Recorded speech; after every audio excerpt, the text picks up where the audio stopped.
Welcome to Comfortable Conversations. I'm your host, Jazz Kirk, where we dive into the greatest gift life can offer us, discomfort. Today's guest I have is Deron Guidrey, who is we're just going to say it, you are the founder of Players TV, the first of its kind, one of one, trailblazer, visionary, entrepreneur. There's so many words I have right now because I think what you do is phenomenal. And Players TV just so everyone knows, is the first ever network for athletes. It's a lifestyle network, and you have some phenomenal individuals a part of that. But to create that space, I think is so dope. So give us a little background on that, Deron. Well, number one, thanks for having me today. I appreciate it for being here. It was, look, at the end of the day, I saw a big need in the marketplace with athletes. With my background working in sports entertainment, I had my own sports marketing agency before Players TV that I actually ended up selling. And then I was able to create my own network with my co-founder, Colin Costilla. He was in a digital media space in YouTube. And when I had the idea of Players TV, I knew what I was good at, but I also knew what I lacked in, right? Yeah. And so I needed someone to fill in the void of where I lacked. Yeah. It's like dating, right? It's the same thing. You want to make sure you partner with somebody that can fill in the void that you're not good in. And so I brought in Colin, who was a person that had 1 million YouTube subscribers on YouTube, he was killing it. I valued his ability to execute, and I brought him in because he was able to pick up a void where I lacked. So I brought him as a co-founder, because every business that's a trailblazing business has a co-founder. Steve Jobs had a co-founder, Mark Zuckerberg had a co-founder, Snapchat had a co-founder. So you can't do it by yourself.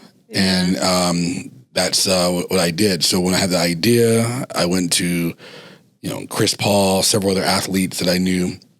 And Chris Paul was one of the first athletes that gave me the opportunity to say, hey, I was into investing in your company. And 2018, he told me yes. And then from that day on, it was 2 years hitting the road, pitching athletes in boardrooms, hotel rooms, all over the place, missing your flights, sleeping on the floor at LaGuardia Airport. It was a grind for sure. But then COVID happened, So we did that. It was phenomenal. And in March 2020, it was literally 2 months after Kobe passed away, Kobe Bryant.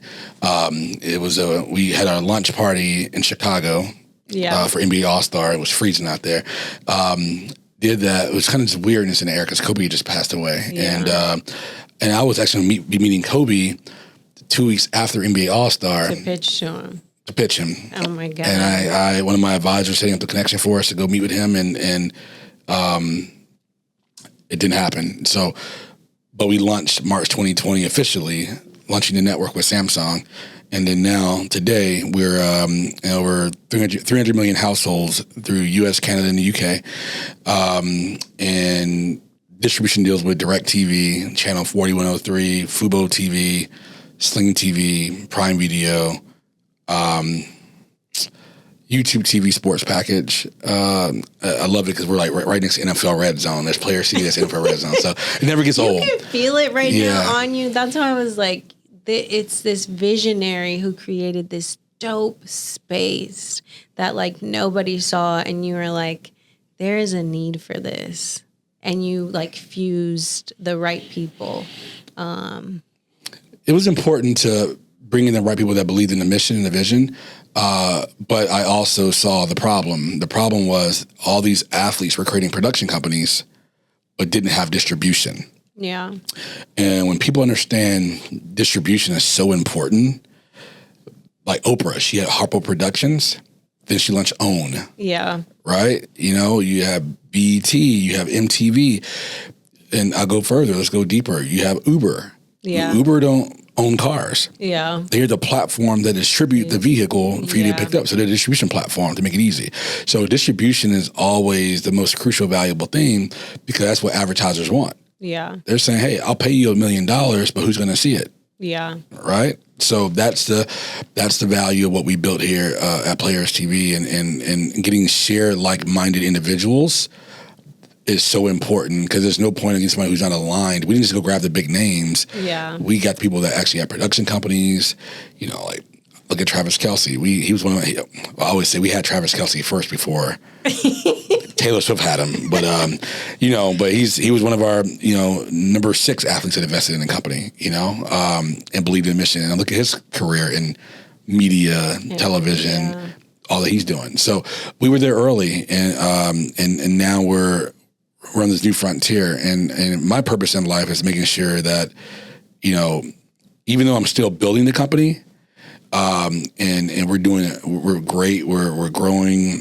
staff, employees, and we're doing all that. But just always remembering it's not easy to get there. Yeah, it does take commitment to sit back and tell friends, no, you can't go out tonight. Yeah, being able to get in your space of, my artwork is my blank canvas. Yeah, that I can write all my ideas on. So I do want to piggyback off of that and kind of ask you, because you're leaning into that, like what discomfort led you to be this version of yourself who you started to touch on, like the discipline it takes of building this. Like, can we go back to what foundation, where were you? What did discomfort kind of push you into this? Yeah. I think experiencing loss. I've had some things along the way that, lost loved ones, went through different type of levels of, heartbreak over the years. And I think that being able to, have a good person in your life that can support you, I always say, having a great life partner, having a great wife, having a great boyfriend, husband, having a great significant other in your corner that can support you is always good. But I think for me was having a space of like, I'm a dreamer by trade, right? I'm a dreamer. My grandma always told me that I was different growing up. Yeah. I didn't see the world how people saw it. I saw the world as one big opportunity. I have 2 brothers. I'm the middle child. Yeah. So I was always the dreamer. My mom would always say, hey, Deron, you can't tell me he can't do it. He's going to show you 8 ways how he's going to do it. Yeah. And I'll see what sticks at the end of the day.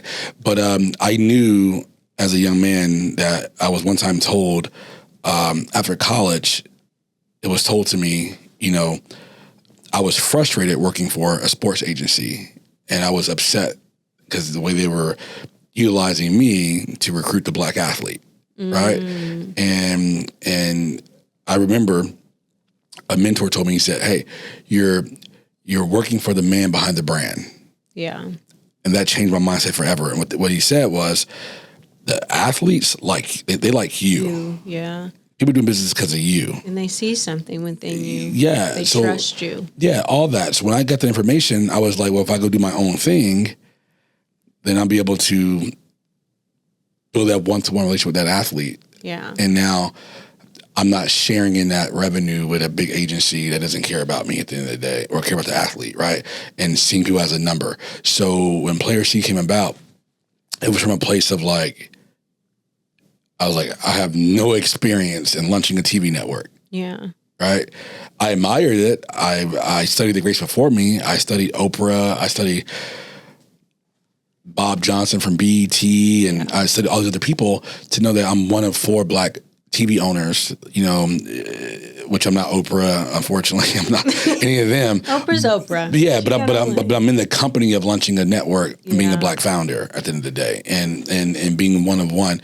And for me, I understand that the failure of that was so hard because our business almost went out of business before we even launched. Yeah, like we had several $100,000 in our account before launch, because we're waiting on some other investments to come in. Yeah. And they always say, don't count the check until it hits the account. It hits the bank, And we were like, and then, and I kid you not, like 2 weeks before D-Day, had to shut down operations. The money real. It came in, and that's when I was like, well, we're onto something here. We had that extra life support that we needed, and people are going out of business today. Still, we're still in business, and that's the testament of like, doing right by people, treating people as humans. Yeah. Being thoughtful in our thinking, being intentional with our staff, and just leading with kindness and all things that we do. And I think for me, I'm very big on having a sense of humility. Humility is so important, in building. And it's like, you got to have thick skin. And I think entrepreneurs, they're watching all this motivational speaking stuff on YouTube and Instagram. Yeah. It's like, I'm not here to tell you how to work hard. You know this already at the end of the day. Yeah. I can't change who you are. You either have it in you or you don't have it in you at the end of the day. This is so true. And I think for me, I encourage entrepreneurs to say, look, understand, if you fear rejection, this is not for you. Oh, so I think the one thing I learned, and I can piggyback on everything you're saying, but when I had to learn you are your greatest marketing tool, like you always have to be ready to kind of share what you're doing and network, like the value of networking.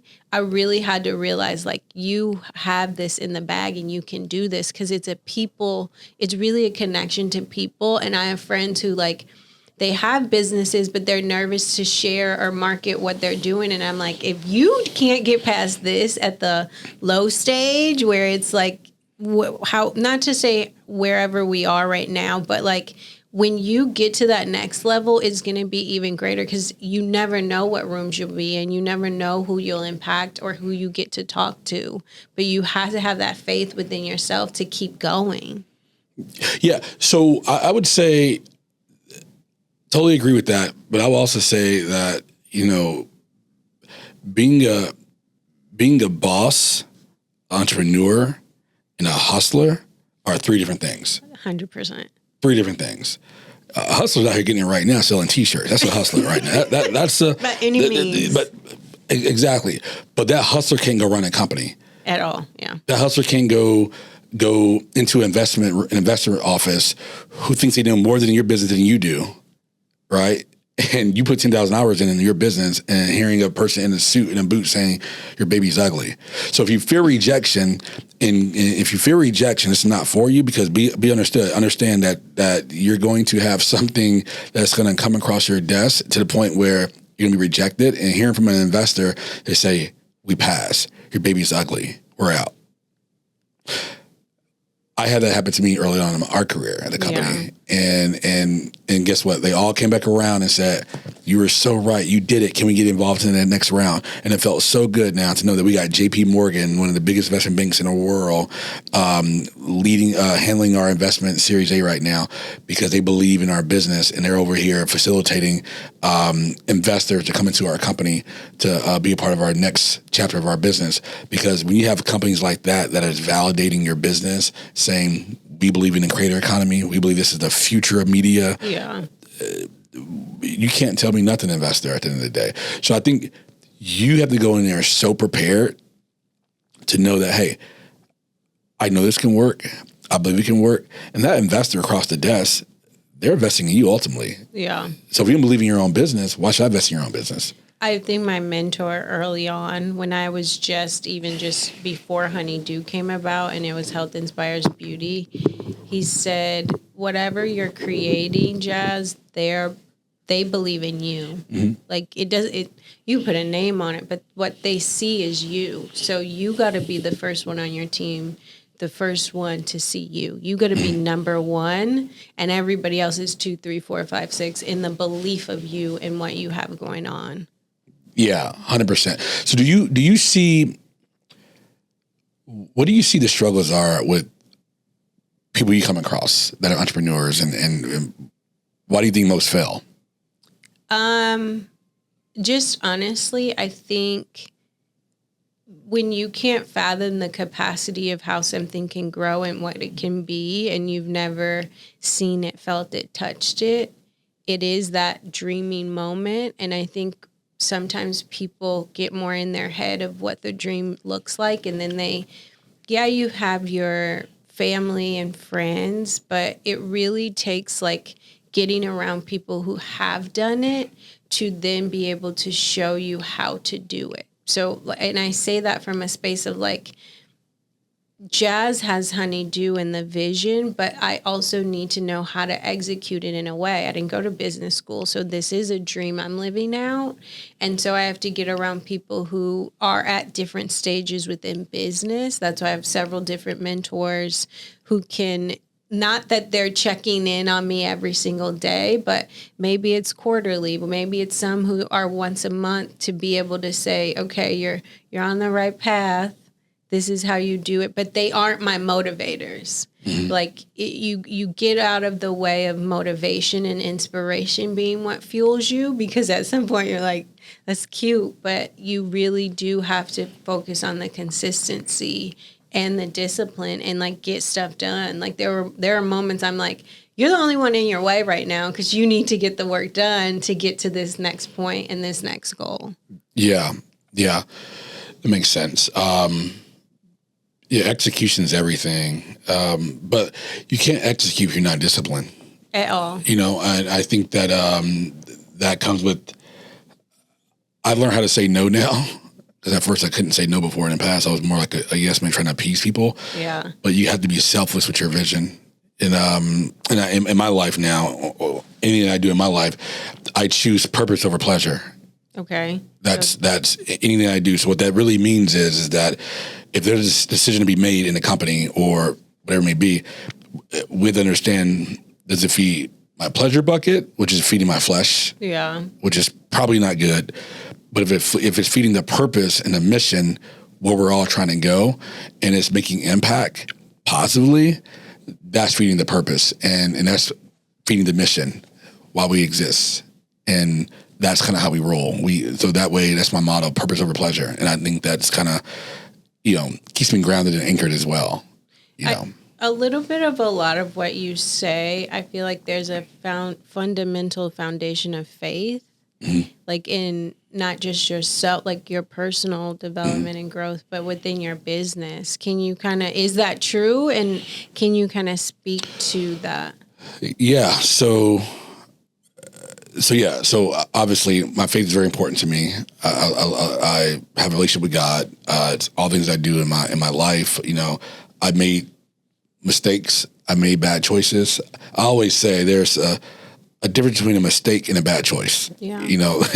We always say default back to I made a mistake. No, I made bad choices in my journey, in my chapters in my life. That God humbled me a lot, stripped me a lot from different things, broke me down a lot, crying nights and tears. I'm a crier. I know I'm light skinned, but I'm like we Drake, all are criers. Lover boy Drake crying and stuff. But no, but I learned with faith comes with failure, but having faith also hurts. Okay. Faith hurts. So you're asking me to believe in unseen and have faith it's going to happen, and it's so hard sometimes to see it. Yeah. Right. But we have to have that faith and trust, right? In whatever God you serve, but the God that I serve, I got to have faith in what He's telling me. That's possible. But I will say, failure is going to happen. But those who can embrace failure, welcome failure, you'll win. But if you allow failure to defeat you and define you, you lost. Yeah. Hang up your jersey. You might as well. But it is hard because, like, I think you gave the example of, like, one of the investors said no early on. Plenty said no. Well, plenty said no, but then the ones that come back around. So, like, that faith in, like, continuing to go when you're like, okay, that is a defeating moment. I know early on I used to be like, oh my God, 100 no's.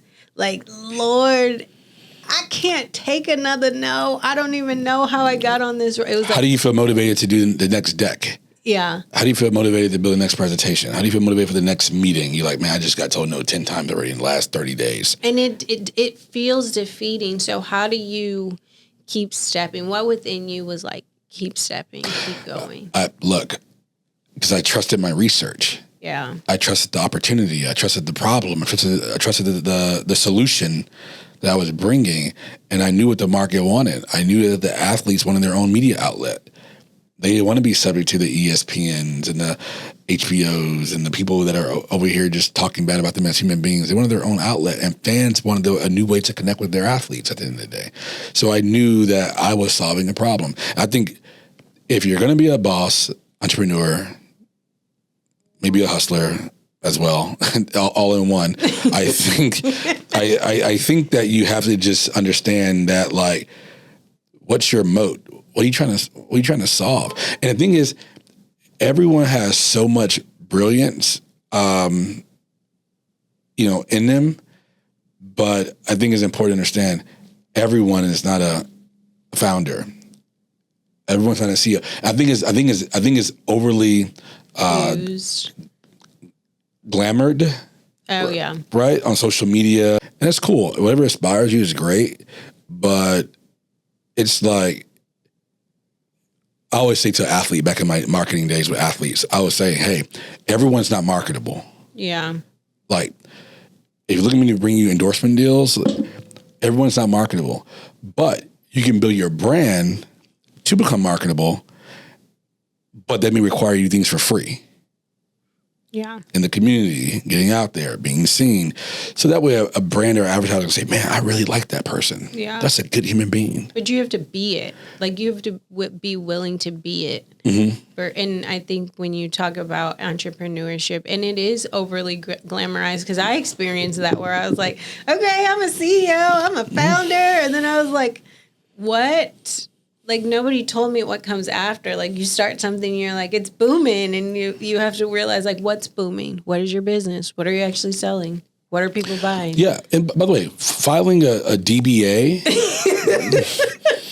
filing DBA is a good start. Yeah. I mean, thinking along the right lines. I filed DBAs in my past life. I did LLCs. Yeah. It was cool. It was cool to, make $1,000 a week extra. That was dope. Yeah. But I think my mindset changed when I was like, if I can go solve a problem, money's going to come. And then I believe this as well. He who served best will profit most. So if you serve with a pure heart, you're always going to profit. You're always going to profit. And it's always going to come because the problem that you're fixing is going to be so massive. And that's why you see, the women who created Mael and Jessica Alba created Honest Brand and all that. Like, these are things that everyone can go create, but they had to think beyond themselves. I think people create these ideas like, this is my idea, this is my idea. No, like, if you create an idea, it should be people who wants to be additive to your idea and welcome their feedback, welcome their input, welcome their ideas to build to this canvas. We all win together at the end of the day. Yeah. And that's why equity is so valuable, so important. I will say there's a shift starting to happen, that you're much more better off. The Fortune 100 companies are doing mass exodus. Yeah. Laying people out. I saw a VC guy said on a show recently on Bloomberg, he said, you're much more better off working for a startup. Oh, yeah. That you can get equity in the business, bring ideas to the company, and be able to lead part of a company that you can help be a part of building. Okay. And when that company goes sell for $400 million, and now your equity worth $15 million or $10 million, yeah, that is the future. Yeah. And I think that's the way of the world. So I think if people can take their corporate skill set they learn in corporate America and then go work with a company who's trying to disrupt that space. Yeah. You win. Yeah, it's game changing because you do make impact. There's a lot of impact, but their corporate world, I did learn a lot of key skill sets that I still apply to everything I do today. Current corporate world and honeydew, like process, procedure, all that stuff. I'm like, okay, y'all, we got to figure out how to streamline certain things. Like, you don't want to be disorganized and not shore up the things you need to as you continue to grow. Yeah. 100%. 100%. I think the corporate game is it's good. I think you get great education. It's tons of SOPs you got to follow, approval ladders. It's a grind, but I don't know. I just want to see more people, step out on faith and be able to, because everyone has ideas. And you have to trust. I always say we are meant to co-create with God, the universe. And it's, if you're willing to tell it what you want, it's willing to give it right to you exactly how you want it. If not, it guaranteed 10 times better. All right. Like you can't fathom how good it's going to really get. But I think you shared something about, creating something that is purposeful, but it's not just you're the focus of it, right? And how can you kind of dive a bit deeper into that? Because even personally for myself, when I started to bring people on my team, I had to be so intentional. Like, honeydew is not jazz. Like when people see honeydew, I want them, like, of course they'll correlate the two, but my brand identity is separate than who jazz is. Because I'll get down the road and be like, okay, y'all, like I need people to see themselves within honeydew and not just only jazz when they see honeydew. So how do you talk about purpose and like creating something for people to see themselves within and separate that like lifestyle of this is who I am and I am only the brand? Yeah. So even with Players TV, I had to, even now, I'm slowly detaching myself from the brand. Yeah. I'll speak on panels. I'll do podcasts like this, whatever it may be, but I try to put people on my team in the front line to have those conversations as well. So that way it's not me as the person that's like, the buck stops with me here. I'm the person you got to talk to. I'm the face, all in the videos. I'm the guy. Like, no, I had to be able to withdraw from that because, I want my team to feel empowered. Yeah. I want my team to feel empowered. Like, hey, go speak. Like, even do our large team calls. They know, like, guys, bring your ideas. Yeah. Everyone in this call needs to speak on this call. No one's going to be on this call not saying a word. Get on this call and bring your ideas. Be additive to the conversation at the end of the day. Because at the end of the day, you're my business partner. Yeah. I call my employees my business partners at the end of the day. Like, we build this thing together and we all win together at the end of the day. So don't be on these calls and be disinterested, like you're just here going through the motion at the end of the day. If you're going through the motion, there's no space for you here. So get on these calls and bring ideas and bring excitement. Wear your Players TV hoodie, your T-shirt. Be enthusiastic to be here. Be proud of what you're building because it's only about one-on-one in the world. And I think I would tell entrepreneurs is to, even like your business is, to your thing about being intentional, you're going to go through bad employees. Yeah. You're going to go through bad relationships. It happens, but it's what you can gather from that data. Yeah. So now I know what a bad employee relationship looks like. I now know what a bad employee looks like. So when we do an interview process, we know what the good DNA looks like versus the bad DNA, right? Yeah. So because you have to create a good environment, because toxicity is a real thing, outside of business, in business, friendships, relationships, business ships. It'll ruin something. Situational ships. It's toxicity is a disease. Yeah. And once it latches on, it's like a cancer. It just spreads and it just goes and it's never ending. And then to the point where you just don't like waking up the next day to go to work. And it's like, you're not enjoying it no more. And we went through this before years ago and it felt so good that one of my first 10 employees is like, man, Deron, I'm having fun again. Because we had to remove certain things from the ecosystem to create space for a new chapter at the end of the day. Yeah. And I think we use the word, safety. We got to create safety in all things that we do. And even me, I had to learn how to, employees, they'll make you mad. Yeah. But I had to learn how to go, like, have better approaches. Yeah. How to lead with kindness. How to say, hey, how do we address this together? How do we, win together? But I don't believe making the same mistake 3 or 4 or 5 times now. Yeah, you learn the lesson. Yeah. It also reminds me of like when you teach yoga or teach kids, like you learn, everyone learns in a different way. So the person sitting in front of you, what type of boss do I need to be for this one? How can I speak to them, empower them, inspire them to do the work they need? Every person doesn't receive information the same way at all. We have commonalities amongst that, but you're really connecting to your team. And even you kind of shared, you don't have to be on the front line. So they start to hold the vision. Like they have a clear, intentional vision within Players TV or whatever you have going on that you kind of, it's weird when you were saying it. I was like, it's like you passed the golden, like it was something round I was seeing that you kind of pass and it's ignited in them to be like, okay, now your skill set, your tools, what you have now help sharpen this. And it's a collective. But trust is so important. Oh man. The thing is like, can you trust that teammate? Yeah. And can you trust them with your baby honeydew?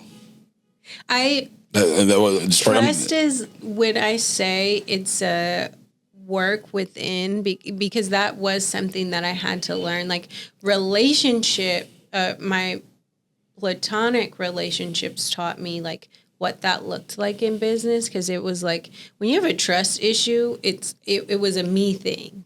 And I had to sit down with like, okay, Jazz, you have to be the greatest example. The trust and the work starts within, and then you can see from a clear space. So when I add someone on my team, someone actually messaged me and was like, I hope you never employed this person, because whatever they were doing was just horrible.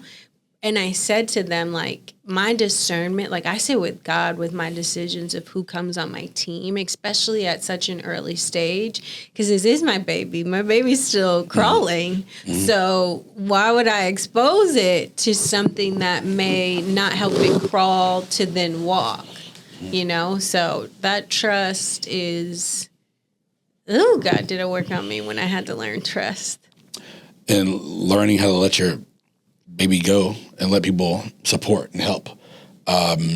Trust me, I knew. I mean, early on, I was just like, me and Kyle, we were just like micromanagers. We're like, oh my God, hey, do it this way, do it that way. And we were just like, you know, and we realized that was exhausting us. It can't sustain you. Oh my God. It was exhausting us. We were exhausting our own selves. Yeah. We were projecting on them subconsciously, you know, and that's where, you know, part of growth and part of hiring the people that comes in with, because with our company, everyone wants to work with an athlete business. Yeah. To go say, man, you know, your job is working with athletes and sports. You travel the world. Sports take you around the world. That's a cool gig. You know, that's dope. Don't get me wrong. But people don't see the work behind the scenes that's being done. It's a lot of work. People don't see we have a whole entire brand partnership sales force that is out here talking to advertisers right now. Yeah. People don't realize that right now we have a whole trafficking department. It's called our ad traffic department.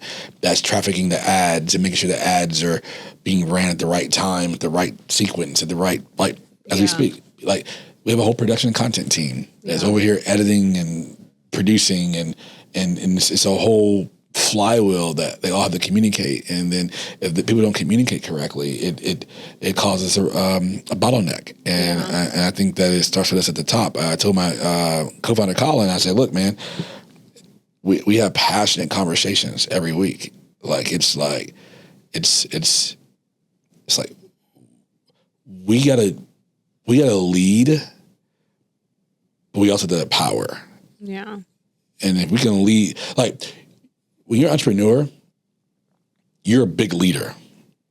Like people say, oh, be with a leader. Like, yeah, you're a leader. You maybe kind of crazy a little bit. Like Steve Jobs says, hey, if you're an entrepreneur and you're building a company, you're a little bit crazy. A little bit. So it's, you know, step out on faith on an island, and you know, as an entrepreneur, you're on an island by yourself sometimes. No one understands what you're going through.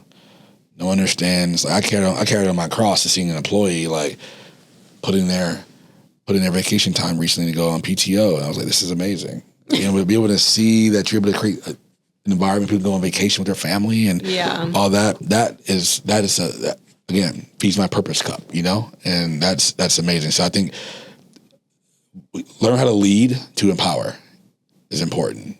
If you can empower people, you can't lead people. If you can't have humility, which means require you to go call the employee up and say, hey, my apologies how I approached you. That's on me. You were absolutely right. Yeah. And be okay with being wrong. And I think that's important. And I would say also building a company that no one talks about. It's like the idea is half the battle. Execution is the full battle. And I would say when you build enough size company, bringing in the right advisors. So employees are important, but bringing the right advisors in, that's intentional. Yeah. It's like one of my advisors is Adam Chayeri. He is the founder of Siri. Yeah. He's a investor in my company. He sold Siri to Apple for a lot of money. Yeah. And he just sold another company last year to Airbnb as public information for $200 million at the end of the day. So he was AI before AI was even a thing. Yeah. He was also the founding member of change.org. Okay. One of the biggest petition platforms in the world.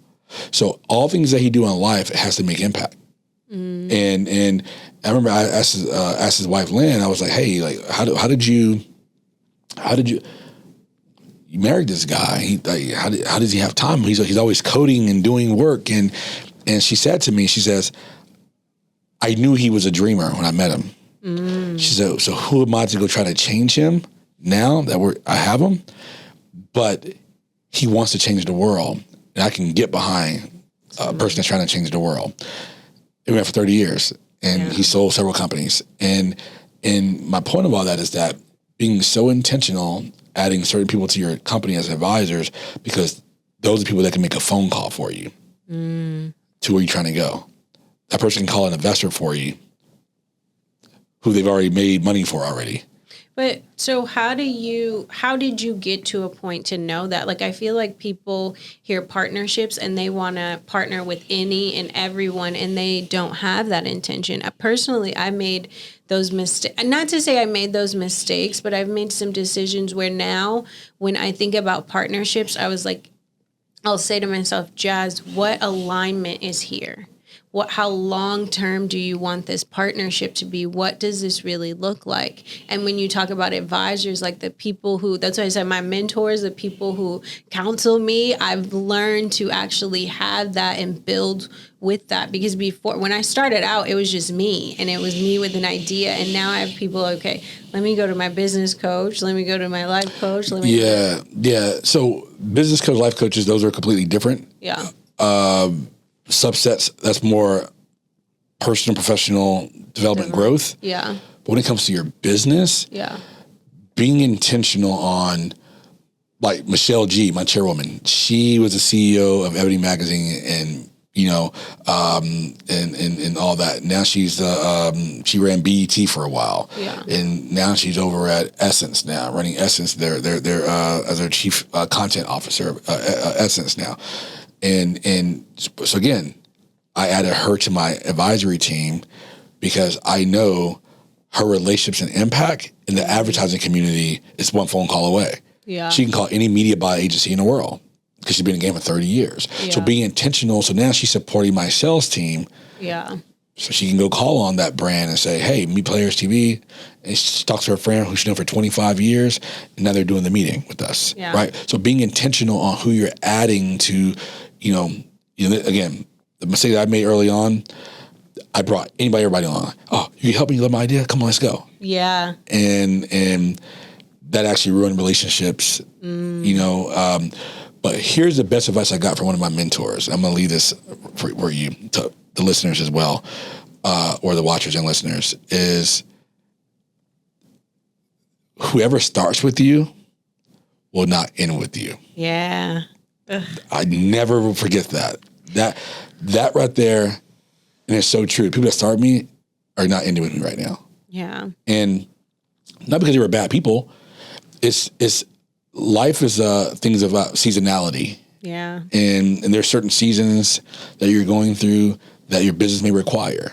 There was a certain people that was part of the company that you all were at the time we both needed one another at the end of the day. Or it was a different thing. And those people that came on early on in the company, that was a more stressful part of the company because you're building it, right?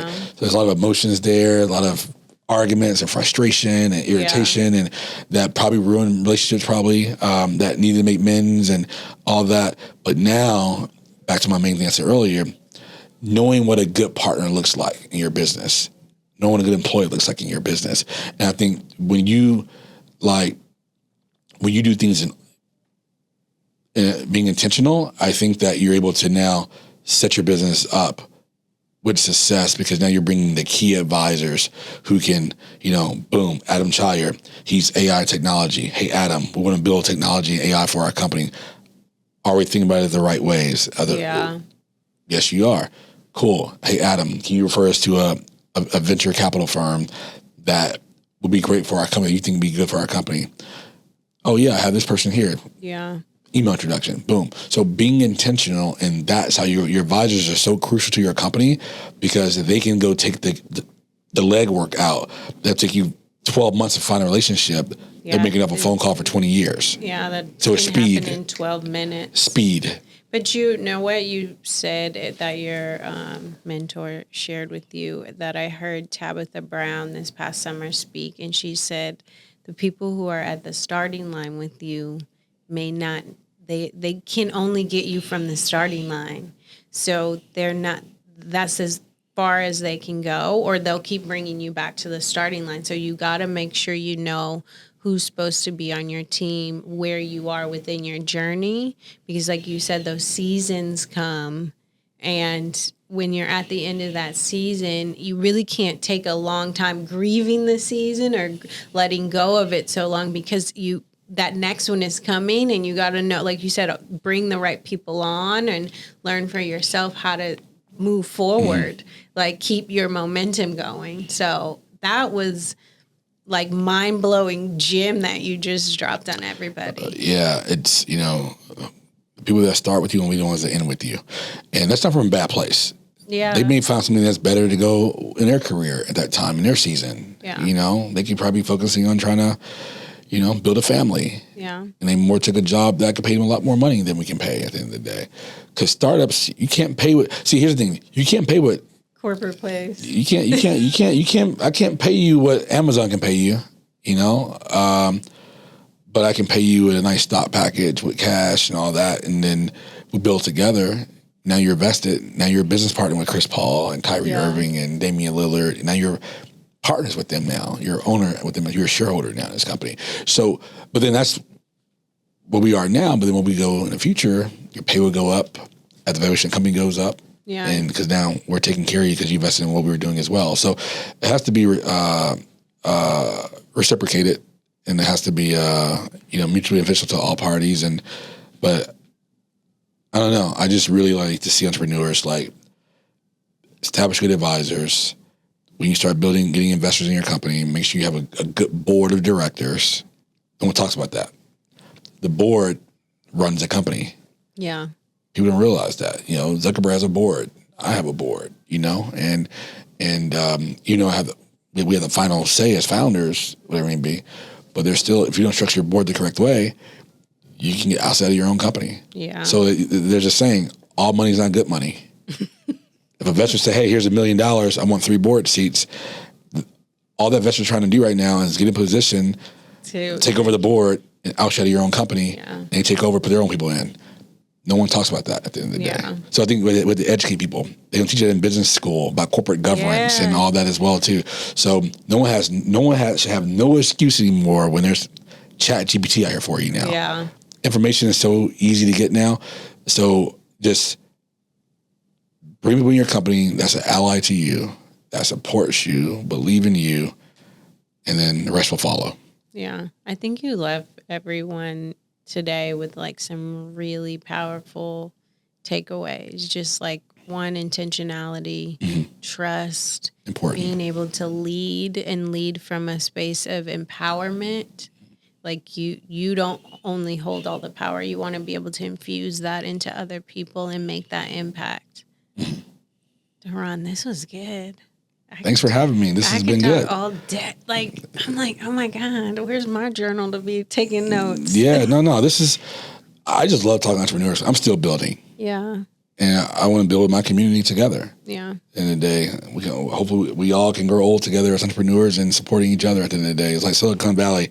They're all hanging out with each other. Yeah. Zuckerberg hangs out with Tim Cook from Apple. They're all kind of in this circle of information at the end of the day. All besties. All besties.